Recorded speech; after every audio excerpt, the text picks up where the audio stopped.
You're nothing but a burden. Take this worthless animal and get out of my sight."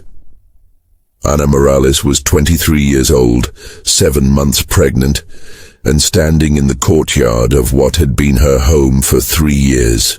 Her father-in-law, Don Ricardo Salazar, threw a frayed rope at her feet. Attached to it was the mangiest, thinnest cow she had ever seen. A Holstein so weak it could barely stand, its ribs visible through patchy hide, one eye clouded with infection. "This cow is as useless as you are," Don Ricardo spat. "Your husband is dead because of you. You distracted him, made him weak. Now take your bastard child and this dying animal and never come back to my land." But 10 years later, this same humiliated young widow would own the largest organic dairy cooperative in 3 provinces, employ over 200 people, and have her story featured in national business magazines as a testament to resilience and innovation. But before we begin this inspiring story, comment below which city you're watching from and leave your like so we can continue following along. The morning had started like any other in the Salazar household. Ana had risen before dawn to prepare breakfast for the farm hands, her swollen belly making every movement a negotiation with pain and balance. She had married Miguel Salazar 3 years ago, a shy but kind man who worked his father's cattle ranch in the highlands of Jalisco, Mexico. Their love had been quiet and steady, built on shared dreams of starting their own small farm one day. Then came the accident. Miguel had been repairing a fence on the far pasture when the tractor rolled. It was instant, they told her. He didn't suffer, but Ana suffered. The 23-year-old widow carried not just grief, but guilt. Don Ricardo's venomous words had seen to that. "If he hadn't been rushing home to you every evening, he would have been more careful," the old man had hissed at the funeral, loud enough for the gathered mourners to hear. "A man needs to focus on his work, not be running home to a pregnant wife." The whispers started that day. By the end of the week, Ana knew she couldn't stay. Now, standing in the October heat with that rope in her hands and that pathetic cow wheezing beside her, Ana felt the last shreds of her dignity being stripped away. Don Ricardo's current wife, Miguel's stepmother, watched from the kitchen window with arms crossed. Miguel's 2 half-sisters, only 8 and 10 years old, pressed their faces against the glass, their eyes wide with confusion. "Papa, why is Ana leaving?" the younger one called out. "She was never really family," Don Ricardo answered coldly. "Now she goes where she belongs, nowhere." Ana's hands shook as she gripped the rope. She had 17 pesos in her pocket, the clothes on her back, and a baby due in 2 months. The cow, she learned its name, was Esperanza, though Don Ricardo now laughed bitterly at the irony of calling her Hope, could barely walk.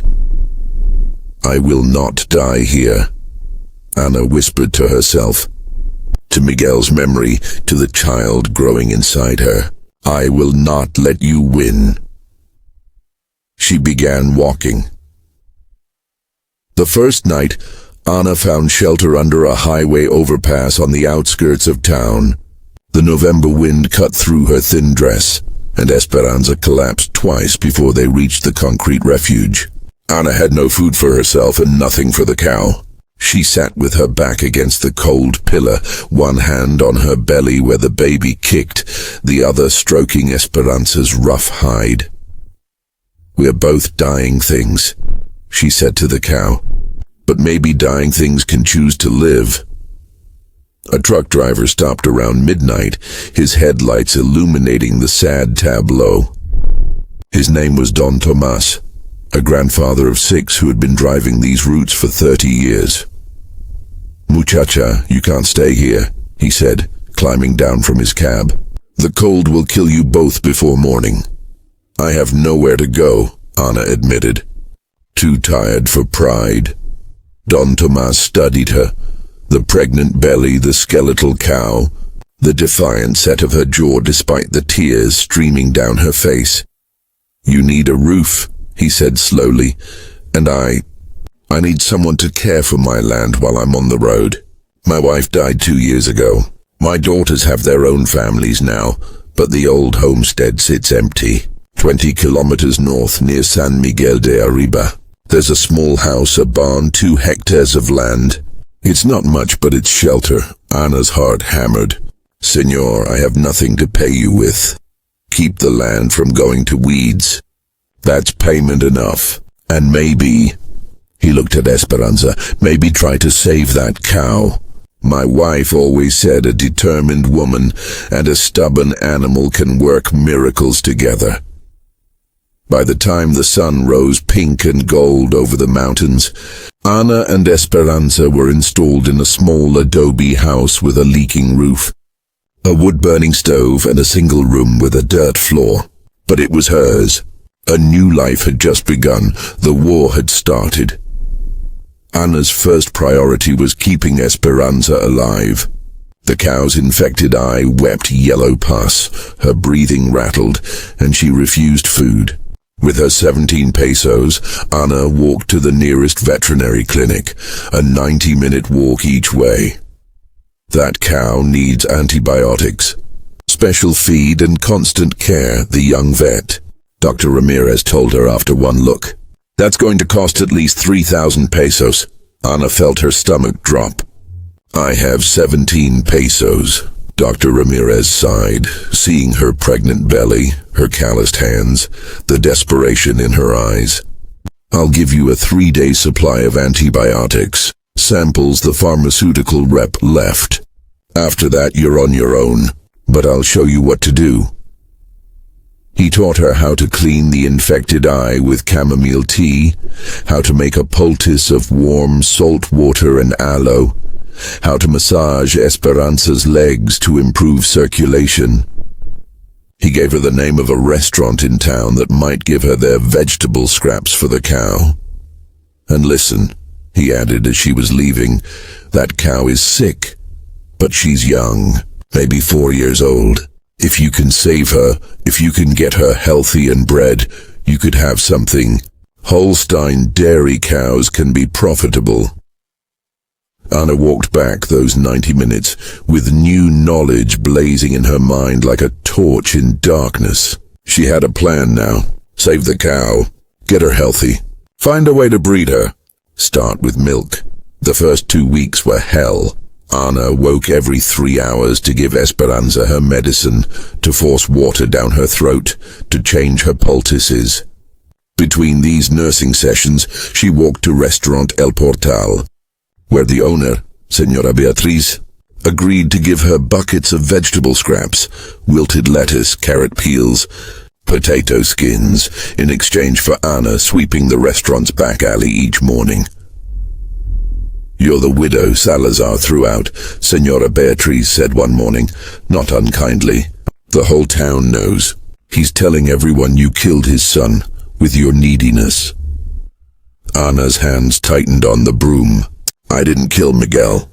An accident killed Miguel. I know, mija. And everyone with sense knows it too. But that viejo has a loud mouth." Señora Beatriz handed her an extra bucket. "You keep showing up here every morning with your head high, doing honest work, and you let your life speak louder than his lies." At night, Anna would sit in the small house, hands on her belly, talking to her unborn daughter about the future they would build. The roof leaked in 3 places. She positioned buckets to catch the water and fell asleep to the rhythm of dripping. Her first small victory came on day 13. Esperanza stood on her own, walked to the water bucket without Anna's help, and ate a full portion of the vegetable scraps. The infected eye, while still cloudy, no longer wept. When Anna pressed her ear to the cow's side, the breathing was clear. "You're going to make it," Anna whispered, and for the first time in 2 weeks, she cried tears that weren't pure despair. "We're both going to make it." Anna gave birth on a cold December morning, alone except for Esperanza's steady presence in the adjacent barn. The labor lasted 14 hours. She had walked herself to the rural health clinic when the contractions started, but the midwife told her she was only 4 centimeters dilated and sent her home with instructions to return later. Later came too fast. Anna delivered her daughter on a pile of clean blankets on the dirt floor, biting down on a leather strap to keep from screaming. When the baby finally emerged, tiny and perfect and wailing, Anna cut the cord herself with scissors she'd sterilized over the stove flame. Just as the midwife had shown her in prenatal classes, she named her daughter Esperanza. Hope. Your father wanted to name you this if you were a girl, Anna whispered, nursing the baby for the first time as dawn broke. And now with 3 Esperanzas, you, me, and our cow, 3 hopes. We're going to be just fine. But fine required money. With a newborn strapped to her chest in a rebozo, Anna intensified her work. She still collected restaurant scraps each morning, but now she approached other restaurants, markets, grocery stores. Anywhere that threw away organic waste became a potential source of feed. Within a month, she had agreements with 5 establishments. The cow Esperanza was gaining weight, her coat growing glossy, her eyes bright. Dr. Ramirez, who occasionally checked on them, was astonished. I didn't think she'd make it, he admitted. You have a gift, Anna. I have determination, she corrected. There's a difference. Determination is rarer, he smiled. Listen, there's a dairy farmer about 10 kilometers from here, Don Javier Ruiz. He might let you bring your cow for breeding if you explain your situation. He's a good man. At 3 months postpartum, Anna walked those 10 kilometers with baby Esperanza on her back and cow Esperanza on a lead. Don Javier was a weathered man in his 60s who listened to her story without interrupting. I can't pay you, Anna said honestly, but if the breeding takes, you can have pick of the calf when it's weaned. Don Javier studied the cow, then the young woman with the baby. Your cow's too thin still. Come back in 3 months. Feed her well, get her weight up. Then we'll talk breeding terms. He paused. And here, take this. He gave her a small bag of mineral supplements for the cow and refused payment. Consider it an investment, he said. I like backing fighters. Anna walked home crying tears of gratitude, which baby Esperanza mimicked with her own wails until they were both laughing through their tears. That night, Anna counted her resources, 43 pesos she'd saved from selling empty bottles and cans she collected on her morning rounds. A healthy cow that might be bred in 3 months, a daughter who smiled now when she saw her mother's face, a roof over their heads. Even if it leaked, it wasn't much, but it was growth. Everything changed on a Tuesday. Anna was at the market, baby Esperanza asleep in the rebozo, when she overheard 2 women complaining about the price of fresh dairy products. 20 pesos for a liter of milk. It's robbery, one said. And who knows what they put in it these days, the other added. My grandmother says the old way was better. Fresh from the cow, still warm, with the cream on top. An idea sparked in Anna's mind like lightning. She approached the women. Senoras, what if you could buy fresh milk, straight from a grass-fed cow, organic, no chemicals, for 15 pesos a liter? They looked at her skeptically. Where would we get that? From me, well, in about 6 months. I'm starting a dairy farm. They laughed, not unkindly. You, with what cows? 1 cow right now, Anna said, lifting her chin. But 1 cow can produce up to 25 liters a day when she's lactating. That's 1 cow serving 25 families. And soon I'll have 2 cows, mother and calf. One of the women, Senora Carmen, stopped laughing. You're serious. Dead serious. If you can deliver what you promise, Fresh, organic, no chemicals. I'll be your first customer. And I'll tell my friends. Anna got her name and address. By the end of the market day, she had a list of 12 potential customers, all interested in fresh organic milk if she could produce it. That week, Anna made a sign. Lacteos Esperanza, coming soon, fresh organic dairy. She posted it at the market, at Restaurante El Portal, at the health clinic, at month 6. She returned to Don Javier. Cow Esperanza had transformed. She weighed a healthy 450 kilograms. Her coat shone. Her eyes were bright. The breeding took on the first try. 9 months. Don Javier told Anna, "You'll have a calf in 9 months and she'll start producing milk shortly after. You're on your way, muchacha." 9 months felt like forever, but Anna had learned to think in seasons now, in planting times and harvest times. She spent those months preparing. She bought 2 metal milk cans from a salvage yard for 30 pesos. She found a manual cream separator at a second-hand shop for 50 pesos. Money she'd saved by taking in laundry from 3 neighboring families. Baby Esperanza was 6 months old now. Crawling, laughing, healthy. Anna had gained back her weight. Her arms were strong from carrying water and feed, and her hands were calloused but capable. Don Tomas visited monthly when his truck route brought him through. "You've done something with the land," he said one day, looking at the vegetable garden Anna had planted, the repaired fence around the barn, the chicken coop she'd built from scavenged wood. "The land gave me life," Anna said simply. "I'm giving back." The calf arrived on a spring morning when the jacaranda trees were blooming purple. Cow Esperanza labored for 3 hours while Anna stayed with her, stroking her neck, whispering encouragement. "You can do this, Mama. We both know how to bring life into hard circumstances." The calf was a female, more valuable than a male because she could eventually produce milk. Anna named her Milagro, miracle. Within 2 weeks, Cow Esperanza's milk came in. The first morning, Anna sat on an overturned bucket with her cheek pressed against the cow's warm flank, hands rhythmically pulling, watching the white streams fill the bucket. She cried. "This is it," she whispered. "This is how we rise."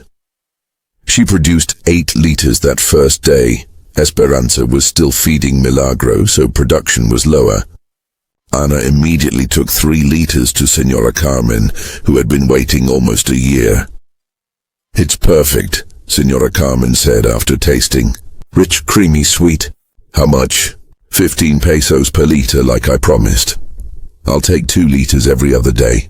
"And here," Senora Carmen handed her a piece of paper. "These are 10 friends who want to place orders." Within a month, Anna had 20 regular customers.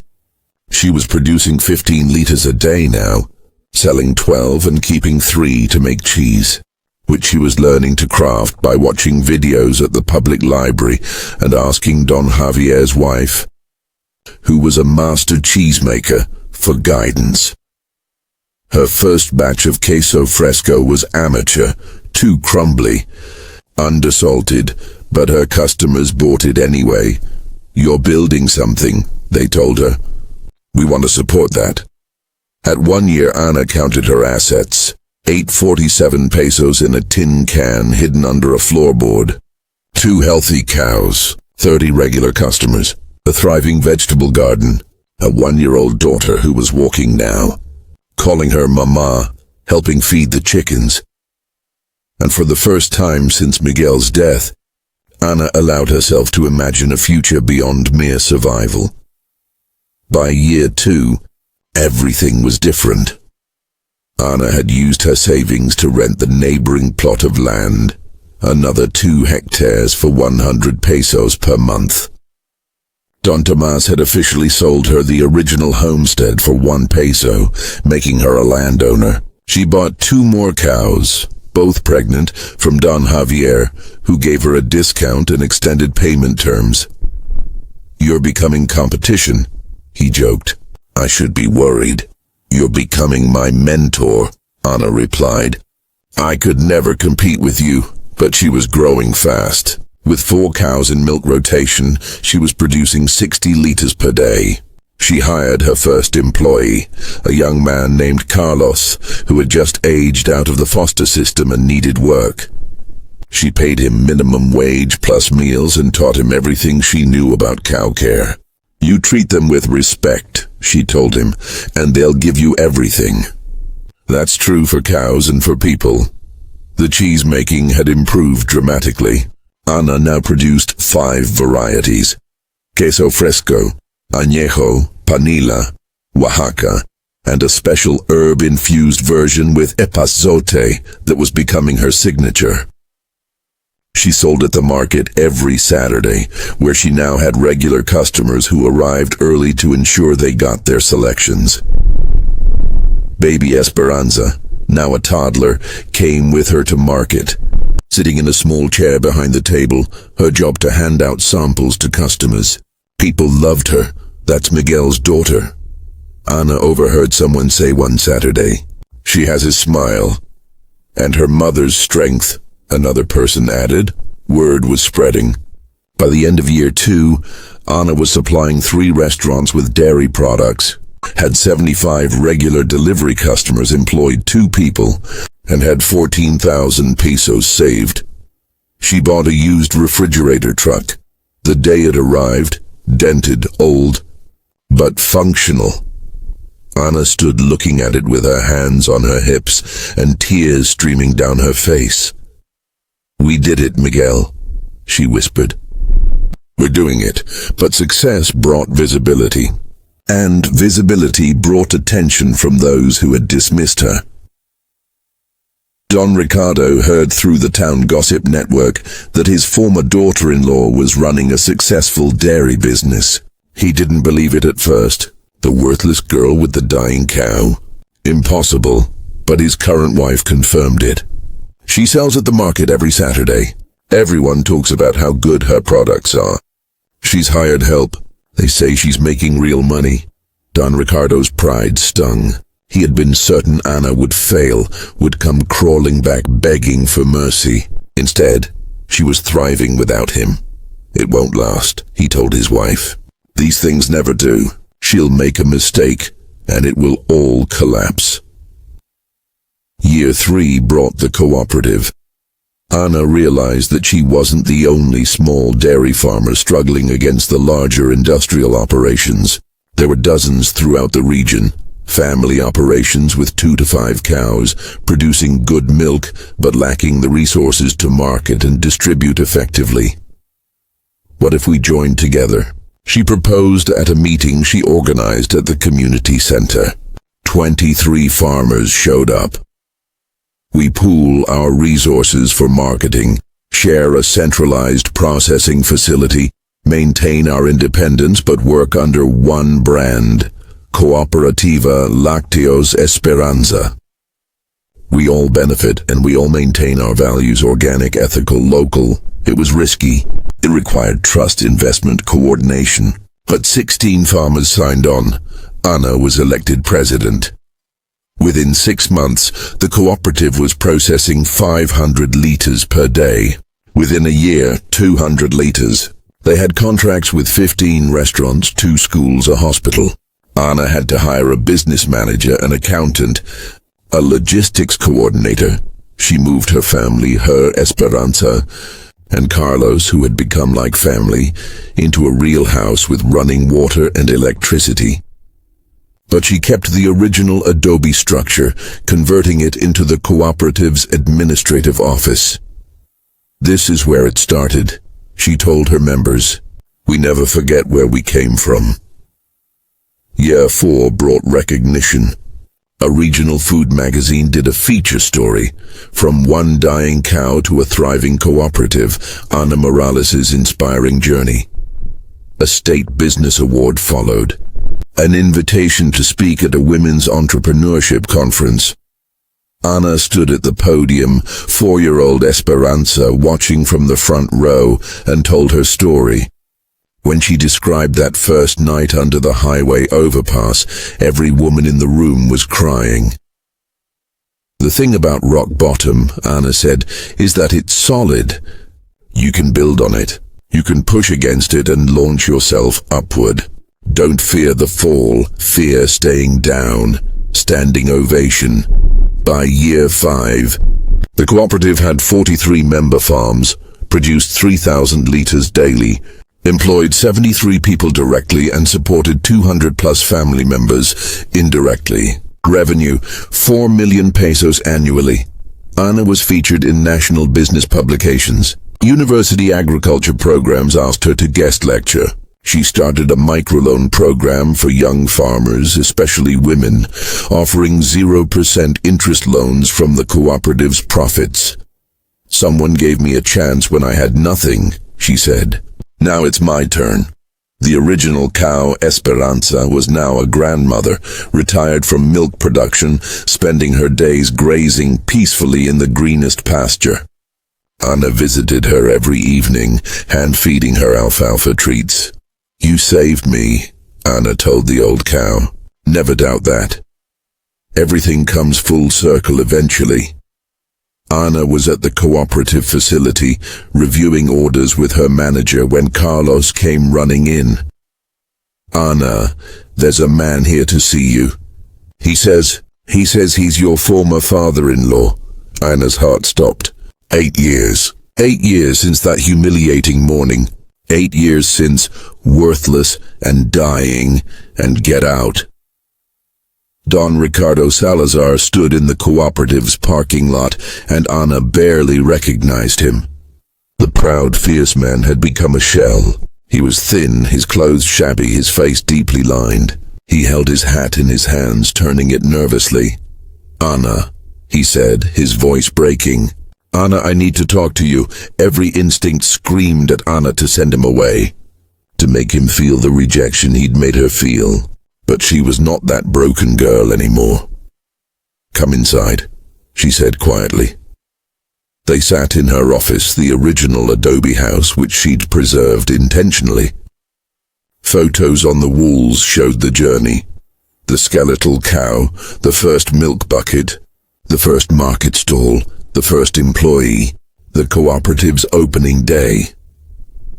Don Ricardo stared at the photos, his hands shaking. I was wrong, he said finally. About everything. About you. About Miguel's death. About... His voice broke completely. About everything that matters. Why are you here?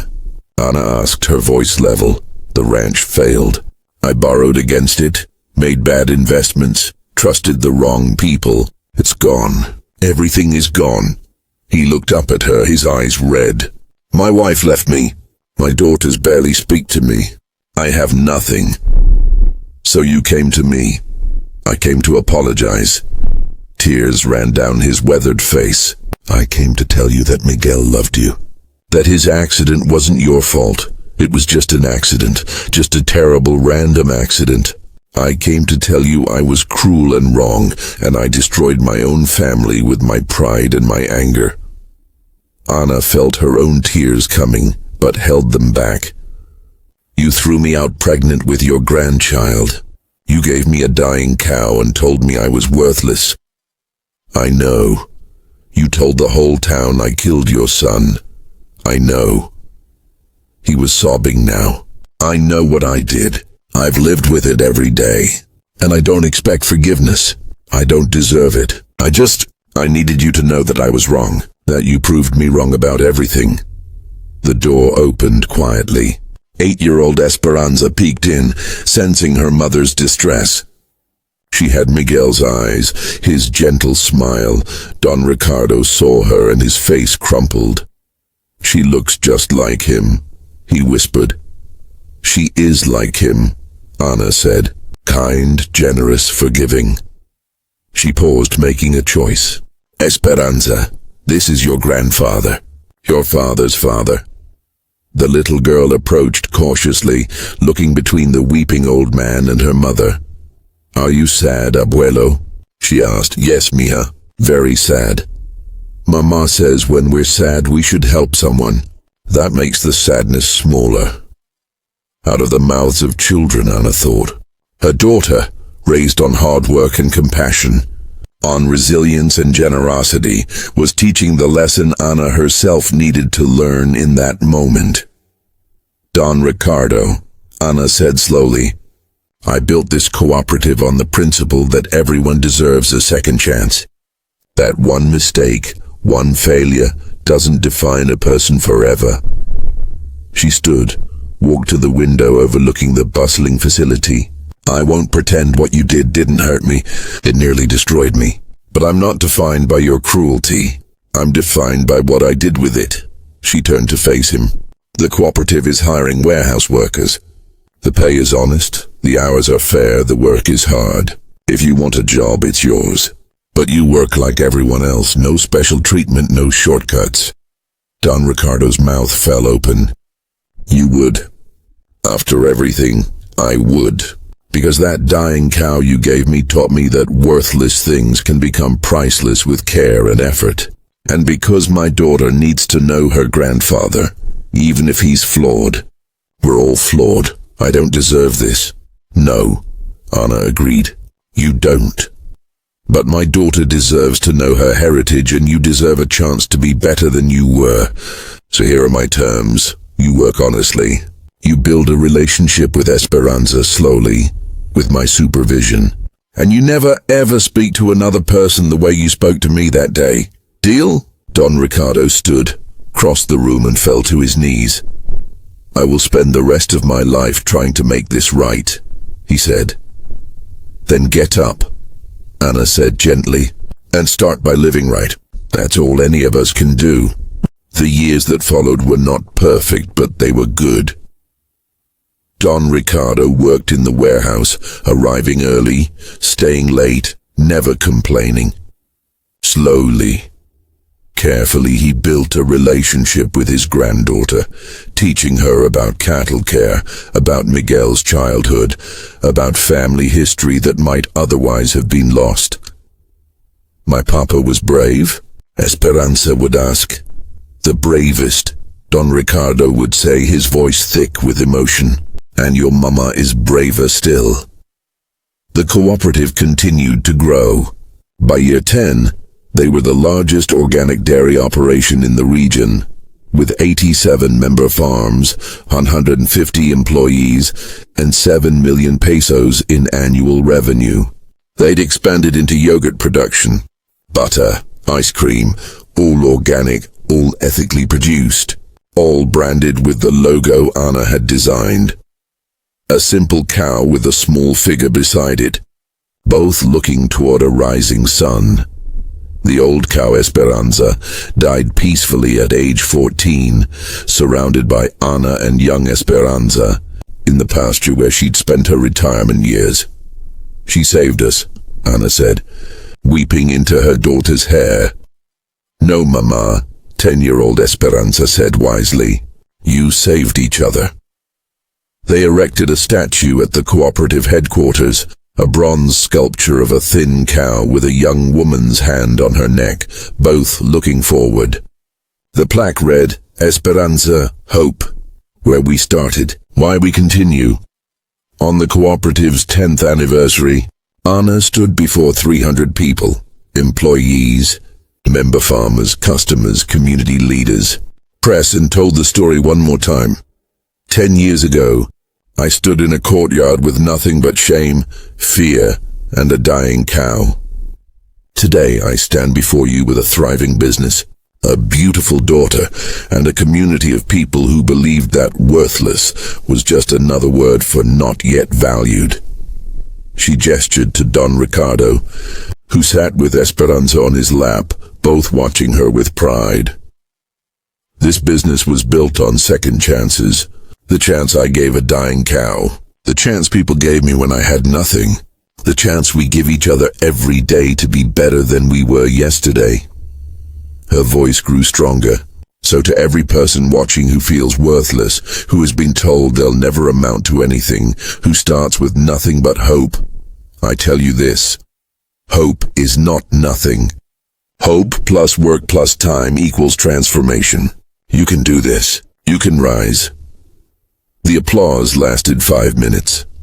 That night, Ana sat on the porch of her home, watching Esperanza play in the yard with the newest generation of calves. Don Tomas sat beside her. He'd retired now, but visited often. You did good, mija, he said. We did good, Ana corrected. You, me, every person who chose kindness over judgment.